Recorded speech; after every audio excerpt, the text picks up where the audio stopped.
হাই everyone, তোমালোকৰ কাৰণে আৰু এটা ভাল খবৰ হয় যিসকলৰ ইলেক্টিভ জিঅ'গ্ৰাফী আছে। তো জিঅ'গ্ৰাফীৰ ল'ৰা ছোৱালীসকলে মোক বহুত কমপ্লেইন কৰি থাকে যে আমাৰ কাৰণে কিবা এটাটো কৰক, আমাৰ কাৰণে কিবা এটাটো কৰক। তো তোমালোকৰ কাৰণে ফাইনেলি মই লৈ আহিছোঁ জিঅ'গ্ৰাফীৰ নোটছ। ঠিক আছে, এই নোটছত কি থাকিব মই ষ্টাৰ্টিঙতে কৈ থওঁ। জিঅ'গ্ৰাফীৰ গোটেইকেইটা চেপ্টাৰৰে চেপ্টাৰ ৱাইজ ধুনীয়াকৈ কুৱেশ্যন এনচাৰ আৰু চলিউশ্যনৰ PDF। ছেকেণ্ড কথা, এই নোটছটো তোমালোকৰ English medium plus Assamese medium সকলো ষ্টুডেণ্টৰ বাবে হয়। থাৰ্ড এণ্ড মষ্ট ইম্পৰ্টেণ্ট কথা, এই নোটছখিনি বনাইছে এজন তোমালোকৰ দাদা। তেওঁ নিজে জিঅ'গ্ৰাফীও আছিলে আৰু তেওঁ নিজে মেট্ৰিকত 90% প্লাছ পাইছিলে। তো তেওঁ জিঅ'গ্ৰাফী লৈ অধ্যয়ন কৰিছিলে। তো এই গোটেই নোটছখিনি তেওঁ নিজে হেণ্ড ৰিটেন হয়, তেওঁ নিজে লিখা হয়। ঠিক আছে, তো মই নোটছখিনি একবাৰ দেখাই দিছোঁ।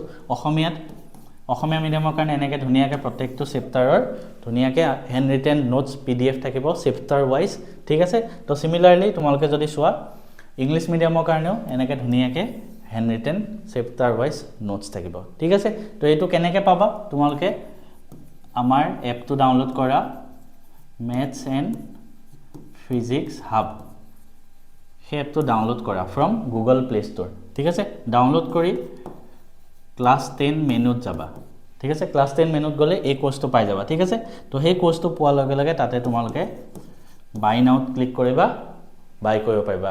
UPI দি পে'মেণ্ট কৰিব পাৰা, কাৰ্ড ডিটেইলছ দিও পে'মেণ্ট কৰিব পাৰা, বা তাত স্কেনাৰ এটা ওলাই যায়, বেলেগৰ মোবাইলৰ পৰা স্কেন কৰি সেইটো পে'মেণ্ট কৰি দিলেও হ'ল। তো যেনেকৈ নকৰা, যাৰ যাৰ জিঅ'গ্ৰাফী আছে এই ইনিচিয়েটিভটো কেনেকুৱা লাগিল কমেণ্ট কৰিব নাপাহৰিবা।